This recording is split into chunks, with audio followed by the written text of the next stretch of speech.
छत्रपती संभाजीनगरचे पालकमंत्री संजय शिरसाट यांच्यावर असंवेदनशील पालकमंत्री आहेत असा आरोप होतोय। त्याच संदर्भात आपण त्यांच्याकडून जाणून घेऊयात।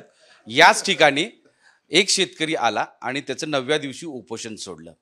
तुम्ही तिथं न जाता थेट त्याला इथं बोलवलं, यावरून तुमच्यावर आरोप होत आहेत। मी गेलो असतो किंवा तो इकडे आला, काय कुणाच्या पोटात दुखण्याचं काय कारण आहे? उपोषणकर्त्याचा माझा संवाद हा चालू होता। मी त्याच्याशी बोलत होतो, माझा तहसीलदार बोलत होते, माझे कलेक्टर बोलत होते आणि त्याचा आग्रह होता की मला साहेबांशी भेटायचं। उपोषण तिथंच सोडणार होता, परंतु तो म्हणे मला साहेबांशी भेटायचं। तो मला भेटायला आला, काय त्याच्यात वाईट काय झालं? 1 तास मी तो माझ्याकडे आला, बसला, त्याची मिसेस होती। आता isakal.com आहे देशातील नंबर 1 ची मराठी न्यूज वेबसाईट। प्रत्येक अपडेटसाठी isakal.com ला नक्की भेट द्या। त्याची वहिनी होती, कार्यकर्ते होते, सर्वजण मिळून त्याला सांगितलं, भूमिका समजून सांगितली, सरकारची भूमिका सांगितली की सरकार असं असं करतंय। हा प्रश्न सरकारचा एक मोठा डिसिजन मेकर प्रश्न आहे। त्याच्यामध्ये पालकमंत्री किंवा मी इथलचा आमदार म्हणून निर्णय घेऊ शकत नाही, याचे मुख्यमंत्री निर्णय घेतात। मी निश्चित तुमची मागणी जी आहे ती सरकार दरबारी पोहोचवेल, एवढं त्याला मी आश्वासन या ठिकाणी दिलं। तेवढं जेवढं हातात होतं तेवढं। त्याच आश्वासनासाठी तुम्ही कन्नडला यावं, तहसील ऑफिस समोर जिथं उपोषण बसले तिथं यावं आणि आश्वासन द्यावं की सरकार मदत करेल म्हणून, आणि त्याची ती मागणी होती। पण ती मागणी तुमच्याकडून पूर्ण झाली नाही। तुम्ही तिथं न जाता इथं त्याला बोलवलं असा आरोप होतोय। काय फरक काय मला हे कळलं नाही। त्यांनी मागणी केली, मला पालकमंत्री उपोषण स्थळी जाण्यासाठी तुम्हाला वेळ नव्हता का? नव्हता मला वेळ, माझ्याकडे वेळ नव्हता। मी संध्याकाळी 6 वाजता मुंबईला आलो होतो, मला मी जाऊ शकत नव्हतो।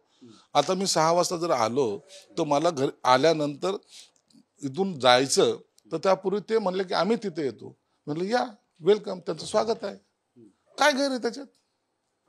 म्हणून याचं काहीतरी भाऊ करणं हे मला नाही आवडत आहे। कशासाठी करता भाऊ हा?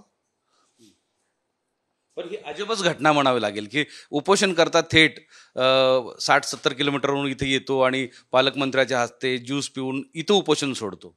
मग तो माझ्यावर विश्वास ठेवतो ना?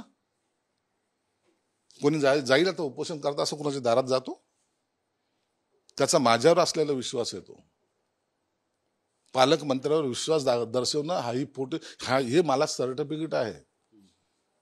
पण हे तुम्हाला योग्य वाटतं का? हे चूक नाही का? जर टीका करत असतील विरोधक टीका करतात, करू द्या, मी गेलं पाहिजे हे तेवढं सत्य आहे। परंतु काही अडचणीचा भाग असतो, त्यांनी जे अंडरस्टँडिंग करून घेतली, मी अंडरस्टँडिंग करून घेतली, एकमेकाला भेटलो, काय वाईट आहे त्याच्यात?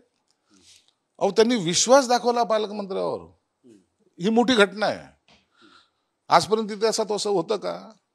त्यांनी विश्वास दाखवला बिचाऱ्याने, आम्ही त्याला त्याच भावनेने, त्याचं आपुलकीने त्याचं स्वागत केलं। म्हणून याच्यासाठी काहीतरी बाबा पालकमंत्री काही वेगळ्या मूडमध्ये, राजेशाहीच्या मूडमध्ये असं समजायचं काहीच कारण नाही। तुमच्या दोघांच्या चर्चेतून तो इथं आला? हा, नक्कीच विचारा, चर्चेतूनच आम्ही इथं आलो। तहसीलदार होते, माझे सर्व होते, अधिकारी होते। तर ही होती पालकमंत्री संजय शिरसाट यांची प्रतिक्रिया। मोहम्मद इरफानचा माधव सावरगावे, साम टीव्ही, छत्रपती संभाजीनगर। देश विदेशातील प्रत्येक घडामोडींचे लाईव्ह अपडेट मिळवण्यासाठी आता साम टीव्हीच्या सर्व सोशल मीडिया प्लॅटफॉर्मला लाईक, फॉलो आणि सबस्क्राईब करा। तसंच सर्व नोटिफिकेशनसाठी बेल आयकॉन प्रेस करायला विसरू नका।